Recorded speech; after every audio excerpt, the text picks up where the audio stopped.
barang-barang yang harus disemprot dengan desinfektan. Kalau misalnya dengan buah-buah, gimana dok?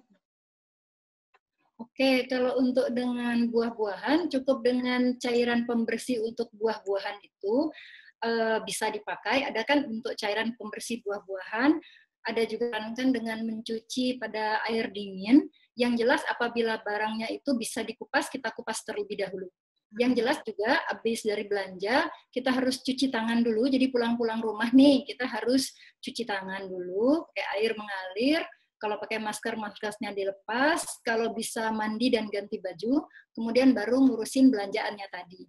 Nah, kalau di kulkas juga sebaiknya yang mentah sama yang tidak mentah kan juga harus dipisah ya, untuk meminimalkan kemungkinan kontaminasi virus bakteri. Kalau untuk yang bisa dibersihkan, pastinya dibersihkan dulu, ya. Oke. Dok, selanjutnya dari Ardiani. Dok, kalau mau vaksin anak dalam keadaan pandemi gini harus seperti apa ya? Karena saya bingung kalau mau vaksin anak dalam keadaan pandemi seperti ini. Halo? Ya. Ya, jadi rekomendasi Ikatan Dokter Anak Indonesia untuk vaksin dalam situasi pandemi sudah sangat jelas. Bisa dilihat di idai.com atau bisa juga dilihat di IG-nya saya, Dr. Ade Indrisari. Jadi pada prinsipnya imunisasi itu memang tetap perlu dilakukan karena malah melindungi penyakit bayi dari penyakit-penyakit yang berbahaya. Nah, yang harus diperhatikan adalah kalau bisa membuat jadwal temu. Membuat jadwal temu artinya biar si bayi tidak berada pada ruang tunggu terlalu lama. Kalau saya biasanya sih nyaranin mereka untuk nunggu di ruang khusus, kalau nggak bawa mobil, kalau nggak mereka nunggu di mobil. Pada jamnya dia keluar, nanti akan baru keluar. Kemudian sebaiknya juga mengejar apabila ada vaksin, jangan sampai ketinggalan, karena ini akan membawa masalah di kemudian hari juga apabila ada pandemi karena penyakit yang seharusnya sudah bisa hilang dengan imunisasi namun tidak dikerjakan. Kita tahu sendiri Indonesia ini angka cakupan imunisasinya rendah, jadi risiko untuk terkena penyakit-penyakit yang di negara lain itu sudah hilang, di Indonesia masih cukup besar.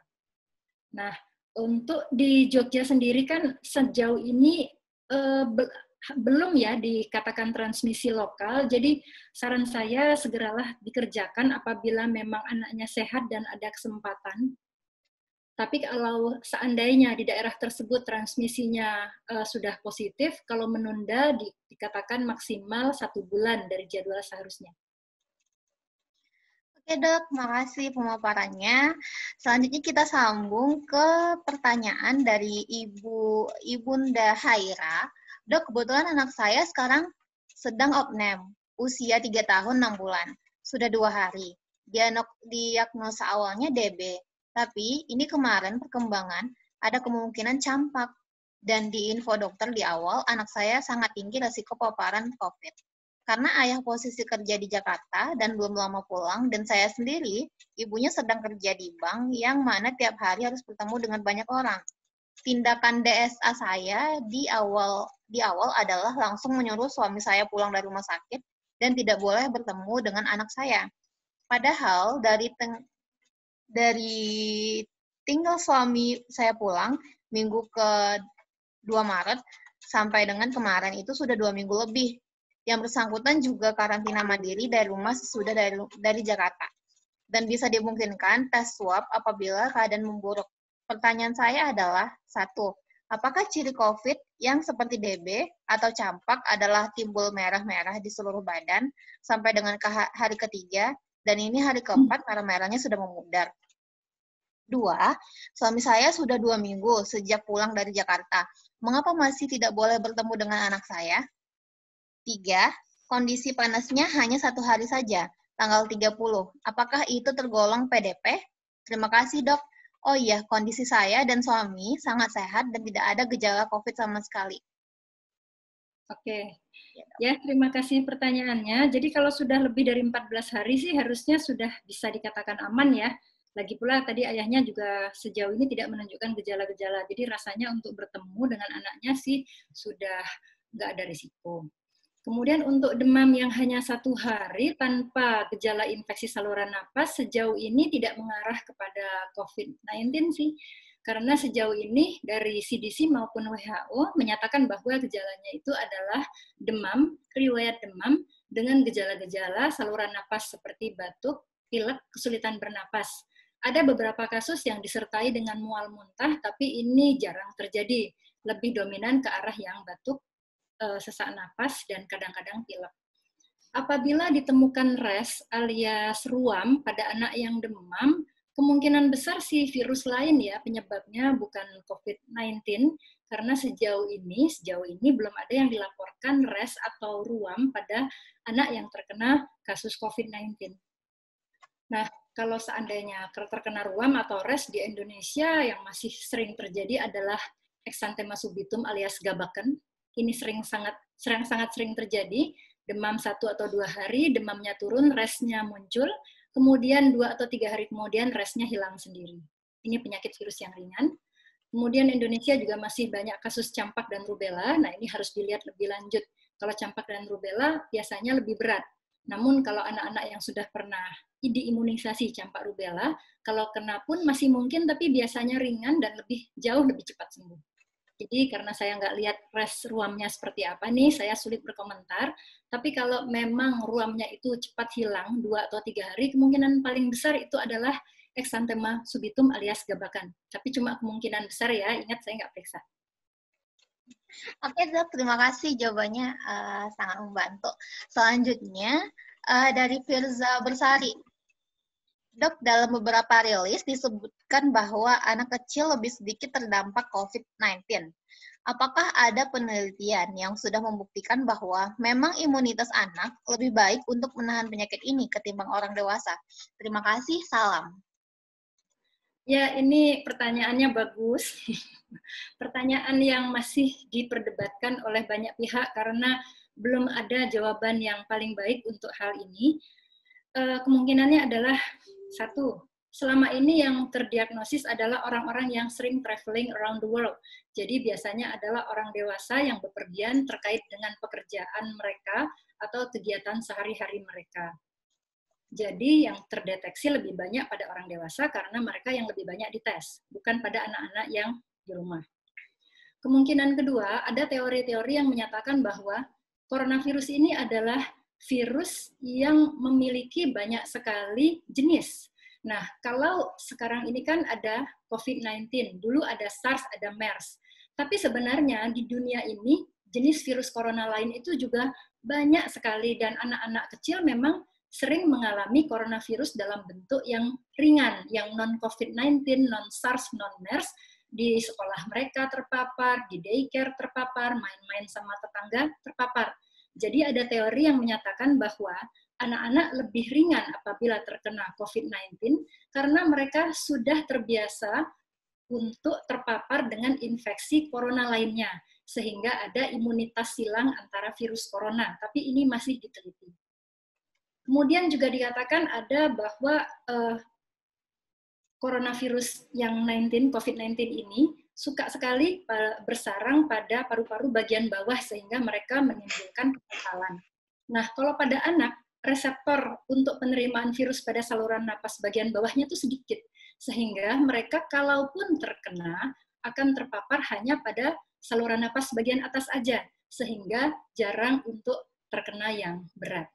Nah, tapi sekali lagi ya, ini adalah teori-teori, masih banyak yang harus kita pelajari lebih lanjut tentang penyakit ini. Oke dok, terima kasih. Ini ada satu lagi titipan dari seorang ibu hamil. Dok, apakah ada efek samping pada ibu hamil jika terlalu sering memakai hand sanitizer? Oke, udah jawab pertanyaannya itu doang. Iya dok, cuma itu dok. Oke.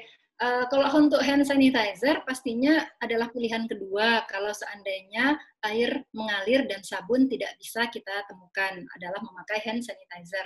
Yang jelas, menjaga tangan kita tetap bersih adalah prioritas utama, terutama apabila habis dari toilet, apabila kita mau makan, apabila kita habis menyentuh wajah, memang kita harus membersihkan tangan. Nah, untuk hand sanitizer, memang ada orang yang sensitif, ada yang enggak. Jadi misalnya nih, orang yang kulitnya itu memang kering, mudah apabila kena sesuatu jadi akan iritasi dan merah, itu memang menjadi masalah. Tapi ingat, kebersihan itu dalam kondisi ini adalah yang nomor satu. Kalau efek ke bayinya sendiri sih nggak masalah. Bayinya aman-aman aja sih kalau ibunya sering pakai hand sanitizer. Cuma kalau ibunya kulitnya kering dan sensitif aja yang kadang-kadang iritasi. Ingat, kalau bisa menemukan air dan sabun mengalir, itu akan lebih membersihkan tangan kita dari virus dan bakteri daripada hand sanitizer. Jadi hand sanitizer hanyalah pilihan kedua apabila sabun dan air mengalir tidak ada. Oke. Oke, berhubung waktunya udah habis, tapi ada satu pertanyaan lagi yang masuk. Mungkin ini pertanyaan terakhir ya, Dok ya. Dok, saya memiliki anak yang berusia 2 bulan 10 hari yang sudah 2 kali imunisasi. Yang pertama BCG tanggal 28 dan Hexasim plus rotavirus tanggal 26 Maret. Untuk 21 April dijadwalkan imunisasi PVC. Ya, seharusnya imunisasi ketiganya, apakah hanya imunisasi PVC aja atau Hexasim plus rotavirus lagi? Oke. Ya, jadi kalau untuk Hexasim dan rotavirus itu jaraknya antar vaksin adalah 6-8 minggu, alias 1,5 sampai 2 bulan. Jadi kalau Hexasim rotavirusnya itu kemarin pada usia 2 bulan, ya kurang lebih nanti umur 4 bulan dan 6 bulan dia dapat Hexasim dan rotavirus lagi yang kedua dan ketiga. Kalau yang pada bulan ganjilnya memang pneumococcus aja, karena rotavirus dan DPT HIV polionya nanti kira-kira pada bulan keempat. Oke, Dok. Terima kasih atas waktunya. Terima kasih juga atas sesi diskusinya. Sangat menarik. Mungkin kita akhiri dulu sesi bersama Dokter Ade. Saya sampaikan sedikit ya, apabila ada ingin yang ditanyakan lebih lanjut tapi nggak dapat kesempatan, bisa DM di IG saya saja, dr.Ade ya. Boleh. Ade Indrisari, YouTube channelnya Dr. Ade Indrisari. Nanti di sana saya banyak memaparkan tentang informasi yang terkait dengan kesehatan anak maupun virus corona baru SARS-CoV-2 ini. Jadi untuk nambah-nambah ilmu, dan apabila ada yang ditanyakan karena tadi nggak sempat bertanya, silakan aja. Oke, Dok, terima kasih. Fokus dulu buat Dr. Ade. Oke. Oke. Selanjutnya kita lanjutkan dengan sesi bersama Dr. Vegan, tapi sambil nunggu Dr. Vegan nyampe maparin materi, aku mau jelasin sedikit nih tentang fitur baru kita di apps My Health Diary. Langsung saja ya, aku screen share dulu.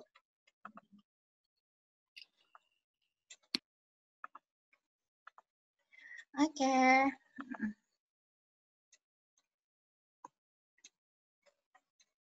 Ya. Nah, ini apps kita namanya My Health Diary. Bisa dicari atau di-download di Google Play atau Play Store. Jadi, fitur terbaru kita itu ada aplikasi, fitur kita nyiapin satu fitur baru tentang COVID-19 Care. Nah, di dalam ini, ketika teman-teman klik bagian ini, nanti bakal diarahkan ke sini, ke halaman ini. Ada dua. Yang pertama, nanti teman-teman bisa tes risiko COVID-19-nya sendiri. Di sana ada FAQ cek mandiri. Kita nyiapin beberapa frequently asked question. Terus habis itu di bawahnya ada artikel mengenai COVID-19 sendiri, seperti melindungi anak dari COVID-19, penggunaan masker untuk mencegah COVID-19, terus jaga jarak aman biar aman dari COVID-19. Gitu. Selain itu, buat teman-teman yang ngebutuhin barang-barang perlengkapan APD ringan, seperti masker atau kayak lohan cool, kita ada e-shop juga di sini. Harganya cukup terjangkau, karena di sini kita nyediain juga kayak barang-barang kayak hand sanitizer, thermometer, dan lain-lain.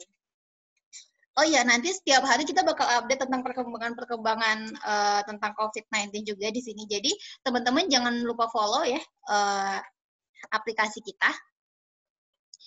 Selain di aplikasi, kita juga aktif di YouTube.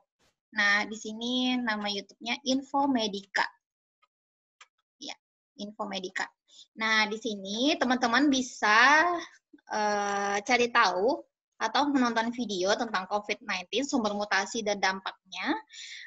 Terus habis itu juga ada hoax check, lalu ada tentang rapid test COVID juga, dan lain-lain nanti bakal diupdate terus di channel YouTube kita. Jadi teman-teman jangan lupa ikutin apps kita ya, dan subscribe juga channel YouTube kita. Terima kasih.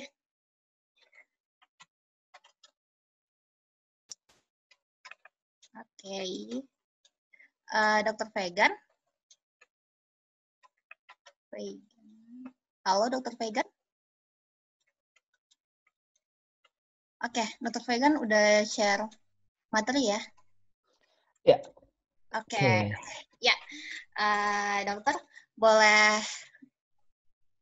sharing tentang kalau tadi tentang anak ya, COVID pada anak. Nah, Dokter Vegan ini bakal bawain materi tentang COVID pada orang tua, khususnya lansia. Nah, seberapa bahayakah COVID pada orang tua, khususnya lansia ini? Waktu dan tempat dipersilakan kepada Dokter Vegan. Ya. Ya, selamat siang semuanya. Terima kasih untuk tim Ahead Diary untuk menyusun webinar kali ini, juga untuk Dr. Ade untuk pembawaannya COVID-19 pada anak tadi dan rekan-rekan semua. Mungkin tadi udah sempat dibahas juga sedikit oleh Dr. Ade tentang bahwa sebenarnya sih yang populasi yang berisiko ya terhadap COVID-19 itu adalah orang tua atau elderly. Nah, seberapa berbahaya sih? Coba kita kupas sedikit saat ini ya. Oke, sekarang orang tua, definisinya apa sih orang tua? Nah, kita mengacu pada definisi United Nations yang juga diadopsi WHO. Nanti beberapa penelitian juga menggunakan definisi yang hampir serupa ya. Jadi orang tua di sini adalah orang dengan usia di atas 60 tahun ya. Nah, kuncinya kenapa sangat berbeda berbagai penyakit termasuk COVID-19 ini ya pada orang tua sebenarnya karena orang tua ini ada karakteristik khususnya ada 6. Yang pertama itu multipatologi, maksudnya apa? Banyak penyakitnya. Ya mungkin kalau kita bisa lihat sendiri kalau ada yang punya kenalan atau mungkin orang tua sendiri, kakek, nenek ya, yang mungkin sekarang penyakitnya ada beberapa, mungkin ada yang diabetes, lalu ada gangguan ginjalnya, lalu ada hipertensi, dan lain sebagainya. Jadi satu pasien, satu orang mungkin banyak penyakitnya.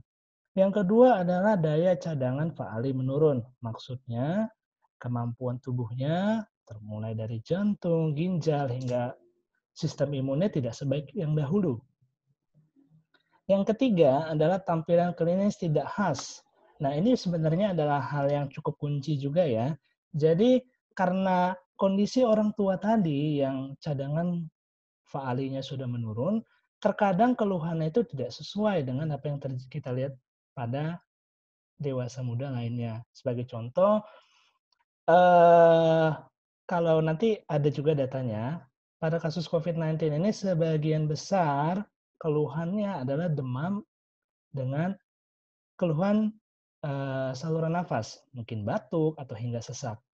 Tetapi pada orang tua terkadang keluhan demam atau batuknya ini mungkin bisa saja tidak muncul. Kadang-kadang yang muncul malah seperti kok jadi malas makan gitu, atau kok lemas terus membawaannya. Nah, ini yang dimaksud dengan tidak khas tampilannya. Yang keempat adalah polifarmasi. Jadi karena tadi penyakitnya sudah banyak, kadang-kadang akibatnya obatnya juga banyak gitu. Ada obat buat darah tingginya satu, habis itu obat buat gulanya lagi, obat buat jantungnya lagi, obat buat ginjalnya lagi. Nah, jadi banyak pengobatannya. Karena banyak obatnya, tentu ini ada risiko yaitu interaksi antar obat.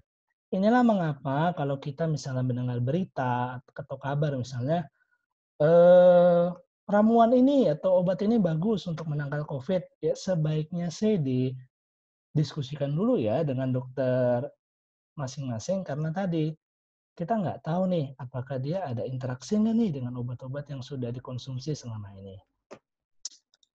Ya, jadi 6 karakteristik ini punya 14 penampilan yang kita sebut geriatric giant, ada 14 ya. Immobility, instability, dan sebagainya.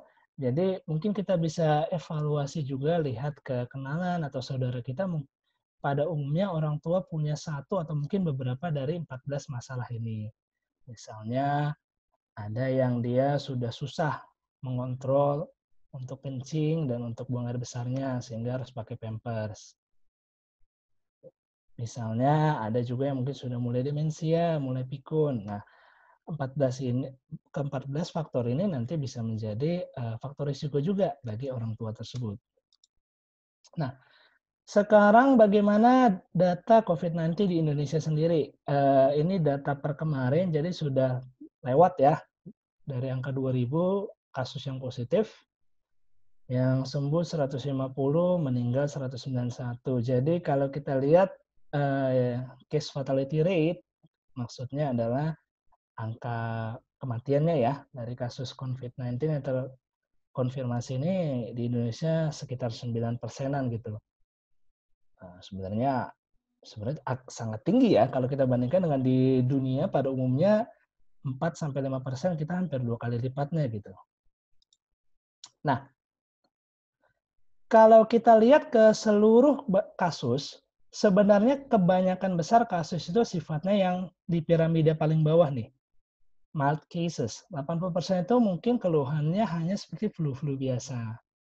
Nah, jadi yang berbahaya mungkin yang sampai kritikal, sampai perlu ICU, sampai butuh alat bantu nafas, ventilator mungkin kalau pernah dengar di berita ya, itu ya sekitar hanya 5%-an gitu.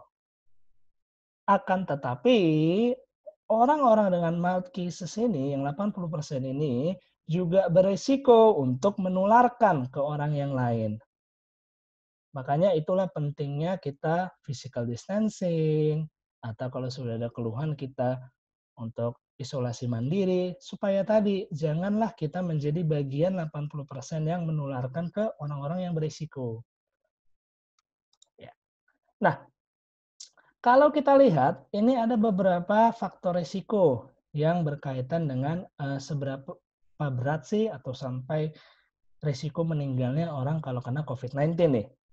Nah, ini cara membacanya, kalau yang bar biru itu tuh kita membandingkan COVID-19 dengan infeksi paru biasa. Kalau yang bar oranye dan itu data COVID-19 dari China, yang ungu itu data COVID-19 dari Korea. Nah, kalau kita lihat faktor yang paling besar pengaruhnya justru adalah usia. Kita lihat di sini dibandingkan dengan infeksi paru biasa, orang dengan usia 60 tahun ke atas kalau terkena COVID-19 dari data Cina itu risiko meninggalnya bisa 9-10 kali lipat dari orang yang lebih muda. Di data Korea bahkan risikonya lebih tinggi lagi, 30 kali lipat kata mereka. Dan ini data dari Amerika. Jadi cara membacanya begini, kita lihat di sisi kiri itu ada range usia ya, ada yang di bawah 18 tahun, 18 sampai 24 hingga seterusnya di atas 65 tahun. Kemudian di sisi kanan itu ada jumlah pasien dan mereka dibagi dua, ada yang pasien yang ringan dan sedang, ada yang berat bahkan kritis. Kalau kita lihat yang sudah diberi kotak merah, untuk orang-orang usia tua, itu proporsi pasien dengan sakit berat dan kritis itu jauh lebih besar. Bisa lihat di sini ya, usia 65 tahun, proporsi orang yang COVID-19 yang berat dan kritis itu bisa sampai 59%. Jadi lebih besar ya daripada yang ringan atau yang moderat. Nah, mungkin kalau kita plot ke grafik jauh lebih jelas ya. Kita lihat di sini bahwa mulai dari anak-anak hingga dewasa muda, angka kematiannya itu ya naiknya sih pelan-pelan saja ya, sampai ada cut off di usia 60 tahun ke atas ketika langsung curam sekali naik angka kematian pada pasien COVID-19. Poinnya apa? Poinnya adalah orang tua jika terkena COVID-19 itu resikonya sangat tinggi, sehingga kita harus sama-sama bekerja, jangan sampai orang tua kita ini terpapar terhadap COVID-19 ini. Nah, ini datanya, cara gampang lihatnya kita fokus saja di ini, di bagian symptoms ya.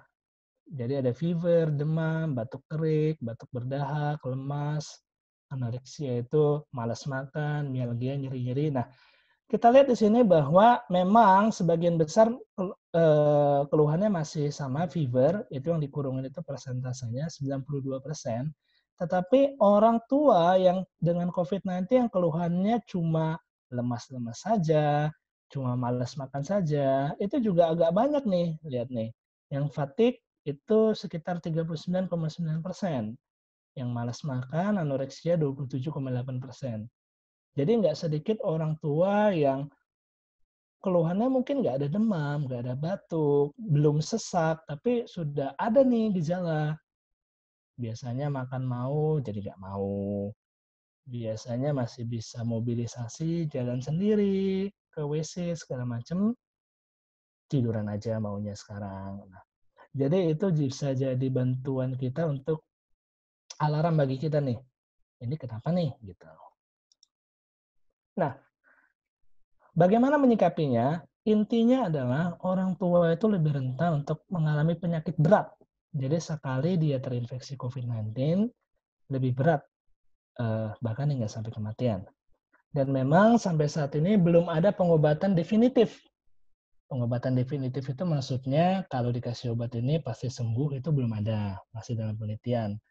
Sehingga cara terbaik kita sebenarnya adalah pencegahan, mencegah jangan sampai orang tua kita terkontak dengan si COVID-19 ini. Bagaimana caranya? Yang pertama, sebisa mungkin ya hindari berpergian. Lalu bila sampai berpergian atau setelah memegang suatu benda ya cuci tangan. Terkhususnya ini untuk caregiver. Jadi kalau misalnya punya orang tua atau kakek nenek yang butuh bantuan ya, harus ditolong untuk ke kamar mandi, ditolong untuk makan ya. Misalnya hanya terbaring saja, itu caregiver utamanya harus benar-benar nih menjaga hygiene-nya. Harus sering cuci tangan, makanan diperhatikan hygiene-nya. Kalau bisa sih ya makan yang dibikin sendiri ya, jangan yang dari pesanan ya. Tuh. Kemudian bagi kita yang sedang merantau atau berada di daerah terutama di zona merah, misalnya ya bagi kita yang ada di Jakarta nih, kemudian sebentar lagi tidak mau lebaran ya, kalau bisa sih sebaiknya kalau nggak penting-penting amat, ya hindarilah kita untuk pulang kampung atau mudik. Kenapa? Karena poinnya tadi, 80% dari orang dengan COVID-19 itu keluhannya minimal, ringan sekali. Apakah orang-orang seperti ini perlu khawatir bahwa dia bisa jadi sakit berat? Sebenarnya sih kalau dari data-data tidak perlu ya. Justru yang kita khawatirkan adalah jangan sampai orang-orang dengan COVID-19 yang mild ini menularkan ke orang lain yang lebih berisiko. Jadi ya kalau kita sayang terhadap keluarga kita, sayang terhadap orang tua kita, apalagi kalau kita sekarang ada di daerah zona merah, ya untuk sementara anggaplah bahwa diri kita ini berisiko untuk membawa si virus ini gitu. Jadi daripada kita pulang membawa virus, ya lebih baik ditunda dulu. Dan kemudian gini, tunda ke dokter atau ke rumah sakit, apalagi di UGD. Nah, karena kalau kita lihat di UGD, ya, pintu masuk banyak pasien termasuk COVID-19 adalah UGD. Nah, jadi kita nggak tahu nih ketika kita di UGD, apakah pasien di sebelah kita, orang di sebelah kita itu adalah PODP atau PDP, kita nggak pernah tahu gitu. Sehingga sebaiknya, kecuali keluhannya sangat-sangat penting, sangat berat, misalnya demamnya yang tidak berhenti, sudah 5 hari tidak berhenti, atau awalnya batuk terus sekarang sesak. Kalau kecuali keluhannya sangat penting, krusial, sebaiknya sih hindari daripada kita malah eee, tid kita sudah isolasi diri dengan baik, sudah tidak keluar rumah, work from home, tapi malah kena atau kontak ketika kita ada di lingkungan rumah sakit. Dan terakhir, khusus orang tua yang sudah dengan berbagai pengobatan, ya siapkan stok obat rutin. Sekarang kan juga sudah banyak tuh, metode komunikasi WhatsApp dan banyak hal ya. Jadi manfaatkanlah itu, ketika kita punya keluhan atau mungkin obatnya habis atau apapun itu, gunakan dulu teknologi yang ada, hubungi dokter yang selama ini merawat kita. Baru ketika setelah dari konsultasi dengan dia, bahwa ini perlu dinilai lebih lanjut, baru bawa ke rumah sakit. Artinya minimalisir kontak di luar. Nah, yang berikutnya adalah hindari pemberian vitamin atau obat alternatif sebelum konsultasi ke dokter. Karena tadi, sekarang kan banyak beredar kabar bahwa A bagus, B bagus. Nah, akan tetapi ingat bahwa orang tua itu kondisinya berbeda dengan kita-kita ini yang dewasa muda. Dan mereka juga biasanya sudah memiliki obat-obat lain yang sudah konsumsi secara rutin. Dan kita belum tahu nih apakah obat alternatif atau vitamin yang dianjurkan, dosis dan pemberiannya bisa berinteraksi nggak dengan obat-obatan itu. Jadi sebelum kita berikan, sebaiknya konsultasi dulu ke dokternya. Beritahu dokternya bahwa saya memberikan vitamin ini, tetapi orang tua saya sudah punya daftar obat ini, boleh atau tidak, seperti itu. Dan yang terakhir adalah bila orang tua kita muncul keluhan, bahkan tadi ya, misalnya hanya sekedar malas makan atau tidur terus begitu, maka segera kontak tenaga kesehatan. Apalagi kalau dalam beberapa hari terakhir itu ada kontak dengan orang lain. Misalnya ada keluarga yang dari luar kota ketemu, nah kemudian beberapa hari kemudian orang tua kita punya keluhan, kontak tenaga kesehatan. Baru jika diberikan instruksi ke puskesmas atau ke rumah sakit, baru kita pergi. Ya, sekian singkatnya materi dari saya tentang COVID-19 pada usia tua. Ya, bersama kita bisa lalui ini, bisa kita cegah COVID-19, terutama untuk orang-orang yang memang berisiko, seperti orang tua kita sendiri. Ya, terima kasih. Oke dok, terima kasih atas semua paparan materinya, sangat menarik. Ayo teman-teman, kita buka pertanyaan lagi buat teman-teman yang mau bertanya. Bisa langsung di kolom chat ya.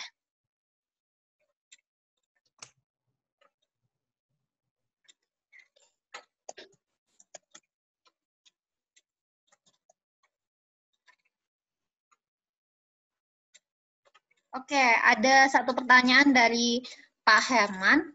Banyak sekali MLM berlomba-lomba mengiklankan produk mereka sebagai antivirus corona.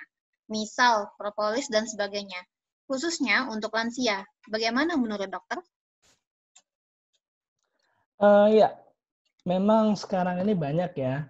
Kalau dari penelitian yang memang punya efek yang sudah teruji ya secara saintifik itu baru vitamin, yaitu vitamin C. Nah, problemnya di sini adalah vitamin C yang diuji itu adalah untuk terapi ya.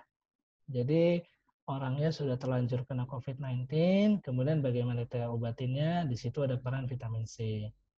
Dan dosisnya juga besar sekali ya.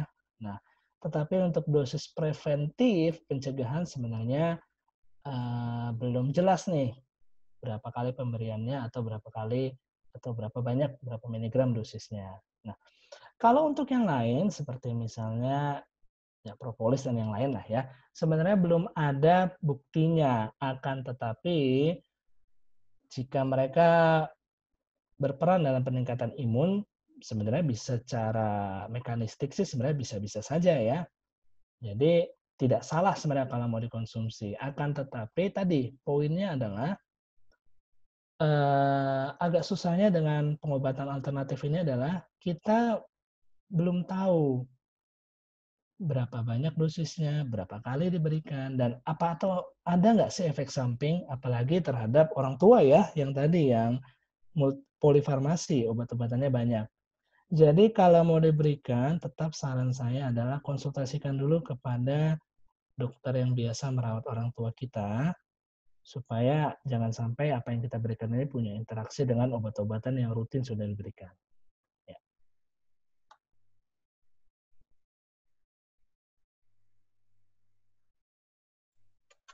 Oke, terima kasih atas jawabannya. Nah, selanjutnya ada pertanyaan dari Ibu Nova Trimardiani. Dok, bagaimana membedakan pasien suspek corona sedangkan dia memang memiliki riwayat asma? Maksudnya, misal pasien demam dan sesak, sedangkan dia memiliki riwayat penyakit asma. Gitu. Gimana dok penjelasannya? Ya, jadi bedanya begini, kalau asma, yang khas dari asma ya adalah asma itu sifatnya reversible. Maksudnya reversible itu begini, ketika pemicunya kita hilangkan dan ketika obat misalnya inhaler ya kita berikan, maka keluhannya itu akan hilang. Itu sih maksudnya reversible. Terus kenapa begitu? Karena pada asma itu kan terjadi penyempitan tuh di saluran nafasnya. Dengan kita hilangkan pemicunya, kita berikan inhaler, maka penyempitannya itu akan melebar, sesaknya berkurang. Akan tetapi pada COVID-19, dia itu yang terjadi adalah peradangan pada paru-parunya. Jadi ketika kita berikan inhaler misalnya, responnya akan minimal atau bahkan tidak ada. Itu bisa menjadi kunci atau clue ya. Jadi kalau misalnya kita punya asma atau demam, terus sudah dicoba inhaler 2-3 kali tidak ada perubahan, ya sebaiknya langsung konsultasi gitu, karena kemungkinan bukan asma saja itu. Baik. Oke dok, terima kasih pemaparannya. Selanjutnya ada dari Alfian Hidayat, Dr. Vegan. Jika seorang yang berumur di usia 20-an memiliki riwayat sinusitis yang kambuh setiap terkena udara yang polusi, apakah rentan terhadap masuknya virus COVID? Oke, baik. Terima kasih. Ya, memang kalau untuk penelitian memang belum ada ya, apakah orang dengan sinusitis kemudian resiko terkena COVID-nya lebih tinggi, memang belum ada. Tetapi begini, karena si kuman COVID ini kan masuk dari saluran nafas atas, kemudian turun ke paru-paru. Nah, jadi kalau misalnya pintu masuknya itu mengalami peradangan atau kerusakan, misalnya pada sinusitis ya, secara mekanistik memang lebih mudah kumannya untuk masuk, ya. Jadi kalau dibilang benar, bisa nggak sih dok orang dengan sinusitis lebih rentan? Ya bisa, jawabannya sih bisa. Jadi pasien dengan sinusitis lebih rentan terkena COVID ya dok ya? Ya. Oke, selanjutnya ada dari Pak Aditya Cakasana. Dok, apakah dokter pernah berhadapan langsung dengan pasien COVID? Adakah tanda-tanda yang mungkin khas pada penyakit ini? Ya, jadi pengalaman sih memang ya saya sedang merawat juga beberapa pasien COVID ya. Jadi sebenarnya nggak banyak yang khas dari penyakit COVID ini. Tetapi yang menjadi kunci adalah COVID ini kalau misalnya dia tadi kan kita bagi ya, ada yang ringan, ada yang moderat, ada yang berat ya. Nah, yang cukup khas dibanding penyakit lain COVID ini adalah kalau dia moderat atau berat, perjalanannya cepat sekali gitu. Maksud saya contohnya begini, misalnya hari ini pasiennya mengeluhnya batuk aja, besok mungkin bisa sesak, besoknya lagi mungkin bisa langsung butuh ventilator. Jadi perjalanannya cepat sekali. Makanya apalagi ini pada orang tua ya. Makanya orang tua itu harus lebih aware kita. Jadi begitu orang tua kita mengeluhkan demam atau nafas tidak enak saja misalnya, kita harus lebih aware. Apalagi kalau ada riwayat kontak ya. Gitu, riwayat kontak dengan orang dari zona merah atau memang orang yang PDP COVID gitu. Begitu orang tua kita ada keluhan itu, kita harus lebih aware, segera konsultasi karena tadi perjalanan COVID ini cepat sekali dibanding penyakit lain. Ya. Oke dok, terima kasih atas jawabannya. Selanjutnya dari Khotimatul Husna. Oh ya teman-teman, ini berhubung karena pertanyaan masih banyak, kita tetap lanjut ya, nggak apa-apa sambil santai-santai di Ya, baik. hari Minggu ya dok ya. Nah, Ya, selanjutnya baik. ada dari Khotimatul Husna, Dr. Vegan. Dok, saya susah sekali mengkontrol orang tua yang masih suka berpergian ke acara-acara perkumpulan di kampung seperti pengajian. Padahal kota tempat orang tua tinggal saya sudah tempat tinggal sudah zona merah. Ayah dengan riwayat diabetes dan ibu riwayat stroke. Apa ada saran untuk mengatasinya? Oh iya, ya saya yakin Ya, ini dok. jadi kendala banyak orang ya, bahwa kadang-kadang kan kita bukan melarang sebenarnya, kita khawatir terhadap mereka ya. Nah, stroke itu penyakit kardiovaskular ya.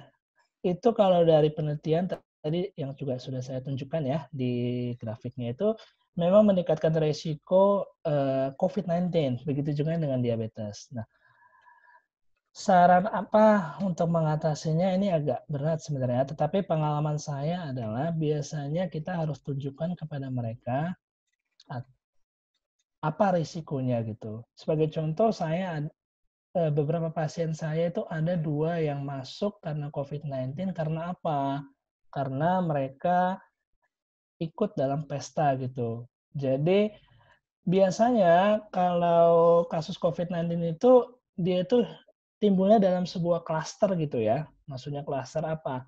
Karena ada satu orang yang atau beberapa orang lah ya yang sudah terinfeksi, kemudian mereka ikut dalam sebuah acara atau bertemu kontak sering dan maka yang lain juga ikut terinfeksi gitu. Jadi itu biasanya ada klasternya. Jadi kalau misalnya di daerah tempat tinggal sudah zona merah atau bahkan ada yang sudah PDP atau bahkan terkonfirmasi, itu jarang sekali cuma satu pasien yang PDP, satu pasien yang terkonfirmasi, jarang sekali. Pasti akan ada di sekitarnya yang PDP-PDP lainnya. Cuma mungkin beda derajatnya, mungkin dia cuma mild cases, kayak tadi kan 80% mild cases. Nah, mungkin itu yang pengalaman saya yang bisa membantu kita bahwa kita tunjukkan bahwa risikonya besar sekali gitu, bahkan bisa sampai meninggal. Dan yang susahnya adalah begini, saat ini pengalaman saya juga sekarang di rumah sakit itu banyak yang overload. Banyak pasien-pasien COVID kita dan ruang rawat, apalagi ventilator itu nggak ada gitu. Jadi kalau sampai orang tua kita kena COVID, kasihan sekali kalau dia harus dirawat atau butuh ventilator, tapi nggak ada karena sudah full gitu. Akibatnya apa? Ya mereka nggak bisa mendapat pelayanan maksimal. Ya mungkin itu sih yang bisa kita coba sampaikan, bantu omongkan ke mereka ya. Karena bukan main-main ini kalau untuk orang tua. Ya, terima kasih. Wah, oke dok, makasih atas jawabannya. Selanjutnya dari Wulania Dewi, dok mertua saya usia 60 tahun. Tinggal satu rumah dengan kakak ipar saya yang kerjanya di bank. Yang mana pasti bertemu dengan banyak orang setiap harinya dan berkutat dengan uang. Apa yang sebaiknya dilakukan sebagai tindakan pencegahan? Perlukah kakak saya membatasi interaksi sama sekali tidak dengan orang tua saya tersebut? Oke, ya. Jadi bagi teman-teman yang memang masih bekerja ya di sektor yang harus ketemu banyak orang, mungkin ada yang tenaga medis atau yang di supermarket, ya pokoknya sektor yang masih buka ya. apalagi kalau kita tinggal bersama dengan keluarga, nah ada beberapa cara sih yang atau tips lah ya untuk mencegahlah transmisi kita. Nah, perlukah kita membatasi interaksi? Ya, itu perlu. Karena tadi apalagi kalau kita masih muda, kadang-kadang bisa saja kita sudah terkena si COVID, tapi ya mungkin gejalanya ringan sekali gitu. Untuk kita sendiri itu nggak berbahaya, tetapi sambil tubuh kita berusaha menyembuhkan kita, kita ada beresiko menyebarkannya. Jadi usahakan untuk batasi interaksi, ya. Di rumah kalau punya masker, gunakan masker. Masker tidak harus yang itu ya, masker surgical mask yang hijau itu atau bahkan N95 tidak harus itu ya. Hanya sekedar masker woven, masker kain juga sudah cukup. Tujuannya apa? Karena si COVID ini dari penelitian, metode paling mudah dia ditransmisikan adalah dari droplet atau aerosol gitu ya. Jadi ketika kita bicara, ada droplet atau bagian ludah gitu ya, kecil-kecil yang kita sebarkan. Nah, itulah lewat situ dia paling mudah menyebar. Jadi dengan menggunakan masker, cukup masker kain saja, itu sudah cukup untuk menahan supaya droplet itu tidak menyebar. Jadi dia tertahan oleh si masker itu. Nah, kalau untuk pakaian atau apa, sebenarnya sih tidak perlu untuk dipisahkan. Tetapi kalau untuk alat makan, kembali karena tadi kan kontak ya dengan air liur kita dan segala macam, kalau bisa sih dipisahkan dan dicuci. Tapi intinya sih batasin, tapi tidak perlu sampai pindah rumah atau apa, tidak perlu ya gitu. Yang penting batasin saja. Dan tetap ketika sampai rumah, cuci tangan, mandi dahulu. Ya. Oke dok, selanjutnya ada dari Michael Saragi. Selamat pagi dok, saya ada 2 pertanyaan. 1, untuk penyebab lansia lebih banyak kasusnya dibanding dengan usia lain. Apakah karena berkurangnya imunoglobin pada usia tersebut? Kalau iya, apa yang bisa dilakukan untuk mendukung pertumbuhan antibodi untuk melawan COVID? Yang kedua, metode testing COVID-19 ada berupa rapid test dan swab. Apakah rapid test melihat timbulnya antibodi pada pasien dapat menjadi acuan seseorang terkena COVID-19? Dan apakah ada perbedaannya dengan swab test? Oke, ya. Jadi ini pertanyaan yang baik ya. Kita bisa sama-sama belajar ya. Oke, yang pertama, kenapa lebih banyak kasus pada lansia? Ya, jadi prinsipnya tubuh kita itu sebenarnya sudah diciptakan luar biasa ya. Jadi ketika ada kuman baru atau virus baru, tubuh kita sudah diciptakan supaya bisa mengenali dan membunuh si virus-virus ini. Nah, problemnya adalah pada orang usia tua, sistem imunnya banyak yang sudah menurun fungsinya. Termasuk tadi salah satu imunoglobulin itu salah satu produk sistem imun ya, itu ada yang mulai menurun gitu. Sehingga kemampuan dan kecepatan mereka mengenali virus dan membersihkan, membunuh para virus ini juga menurun. Nah, apa yang bisa dilakukan untuk mendukung pertumbuhan antibodi? Sebenarnya secara otomatis sih tubuh sudah ini ya akan menciptakannya ya ketika terpapar dengan kuman ya. Yang bisa dilakukan sebenarnya adalah tetap jaga asupan makanan yang bergizi ya. Apalagi makanan-makanan yang tinggi protein itu juga cukup membantu untuk pertumbuhan antibodi. Nah, yang kedua adalah untuk metode testing COVID. Jadi ada 2 memang, ada yang rapid test, ada yang swab. Rapid test itu kita tidak melihat virusnya.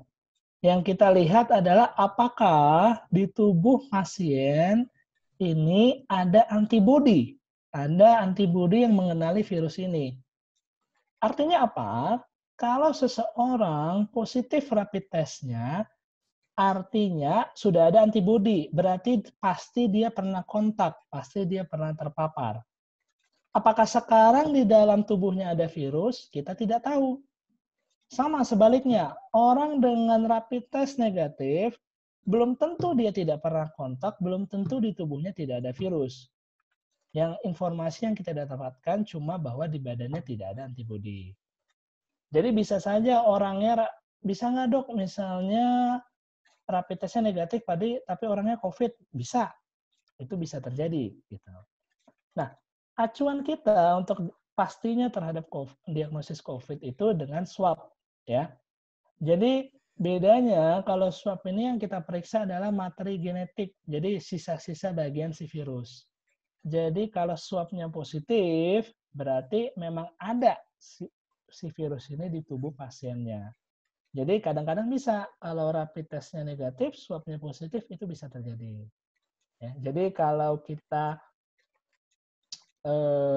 sudah pernah dicek rapid test negatif, tapi tetap ada keluhan, atau bahkan keluhannya tambah berat, tetap itu harus harus kontak lagi tenaga kesehatan ya, karena belum tentu rapid test negatif yang pertama menyingkirkan kemungkinan COVID-nya ya. Ya. Oke dok, terima kasih. Selanjutnya, ada dari Nova Trimardiani. Saya seorang nakes di salah satu rumah sakit rujukan pasien corona di VK. Setiap pulang, saya selalu ganti pakaian dan mengganti masker. Sampai di mobil, saya selalu mengelap tas dan pakaian saya dengan hand sanitizer. Apakah itu membantu mengurangi resiko? Dan baju, serta tas dan barang lainnya yang saya bawa ke VK, kemudian saya pulang saat pulang, saya taruh di jok mobil. Apakah berbahaya?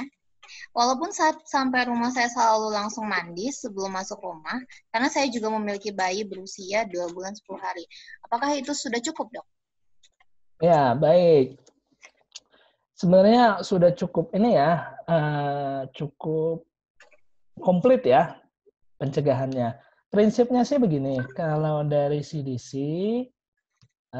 prinsip mudahnya adalah pisahkan pakaian atau apa yang kita bawa ke tempat kerja yang risiko kontak ya dengan si COVID ini dengan apa yang akan kita gunakan di rumah sehari-hari gitu. Jadi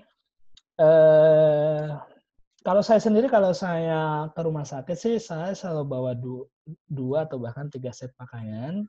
Jadi ada satu set yang memang saya gunakan khusus untuk selama di rumah sakit. Setelah itu, set itu langsung saya pisahkan, saya cuci. Jadi ketika saya pulang atau saya perjalanan dari rumah ke rumah sakit atau rumah sakit ke rumah, itu pakaiannya berbeda gitu. Kalau untuk barang lain seperti tas misalnya atau tas misalnya itu boleh saja diberikan dengan hand sanitizer, itu cukup mengurangi resiko ya. Tapi kalau memang di rumah sakit rujukannya itu dan berarti pasti banyak kontak dengan COVID, saya sih tetap menyarankan kalau bisa sih dipisahkan saja gitu. Tas atau sepatu yang biasa kita pakai untuk bertugas dengan yang lainnya dipisahkan saja begitu. Ya. Oke dok, terima kasih atas pemaparannya. Terakhir, dari Firza Besari. Apakah berolahraga di ruang terbuka, namun sendiri, atau tetap memperhatikan physical distancing itu tetap aman, dok? Ya, untuk olahraga di ruang terbuka, untuk sampai sekarang sih dari CDC atau WHO belum ada pernyataan bahwa berapa lama sih si virus ini bertahan di udara sih belum ada pernyataan seperti itu.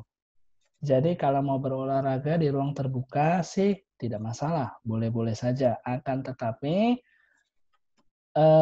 problemnya adalah kita belum tahu virus ini sih kalau di udara itu tahan berapa lama sih, atau bisa terbang gitu ya, bisa terbawa berapa jauh sih kita belum tahu gitu.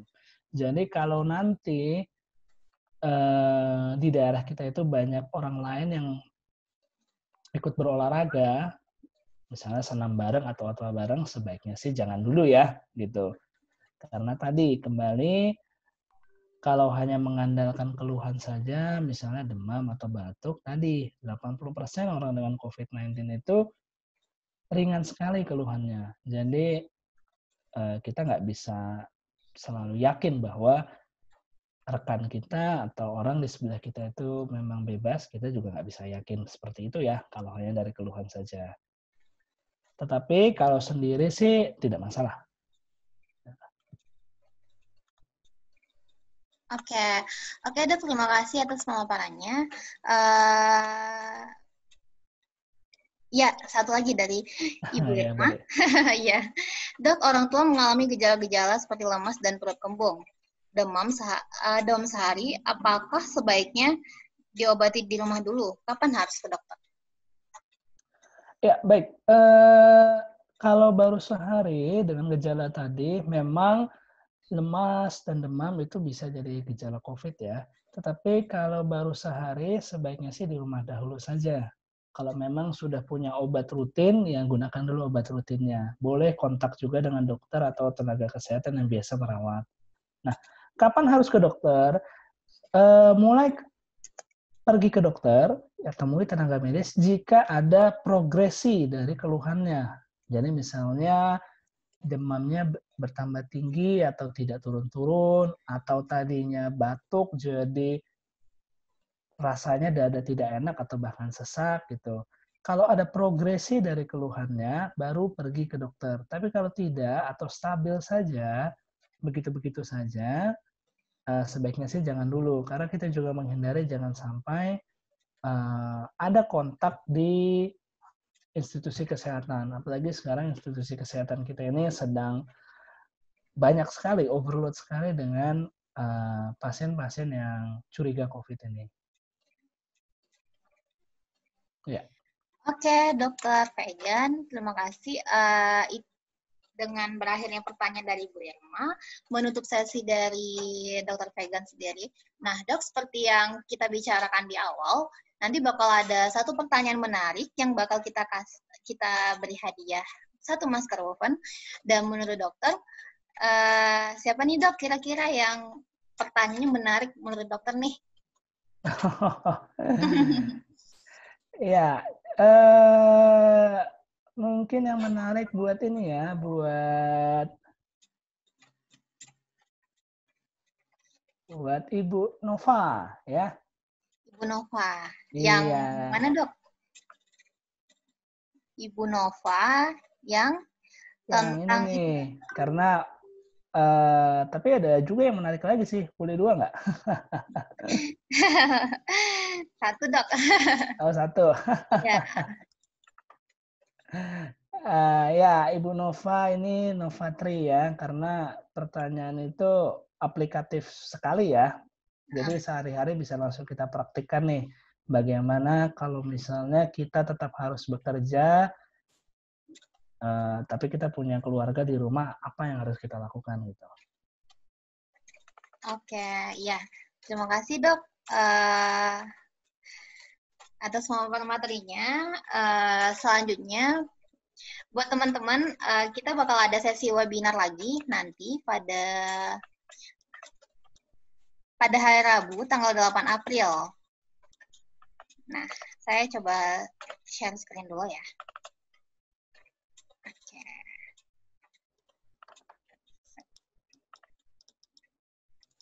Selanjutnya, webinar selanjutnya kita, topik yang bakal kita bawakan adalah penata laksanaan COVID-19, narasumbernya Dr.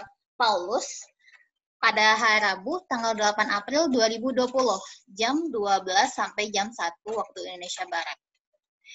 Nah, saya mau jelasin sekali lagi, ini mengenai fitur My Health Diary. Tadi kita menambahkan satu fitur tentang COVID-19 Care. Nah, di sini teman-teman bisa, jadi di sana udah ada rangkuman webinar 1 dan webinar 2 bersama tentang health check sama satu lagi rapid test. Udah ada di apps kita. Nah, yang kedua, artikel itu ada lebih dari 3. Ini nggak cuman 3 ini, nanti kalau misalnya teman-teman klik, itu bakal banyak artikel di dalamnya. Selanjutnya yang ketiga, ada jadwal webinar yang akan datang, yang tadi, yang penata laksanaan COVID-19. Nah, selanjutnya sebentar lagi, user bisa tahu jumlah perkembangan kasus COVID-19 di chatbot di menu FAQ Mandiri. Nah, di sini kalau misalnya teman-teman klik ini, nanti sebentar lagi teman-teman bakal bisa tahu jumlah perkembangan kasus COVID-19 di Indonesia. Gitu. Nah, ini terakhir dari kita. ada video.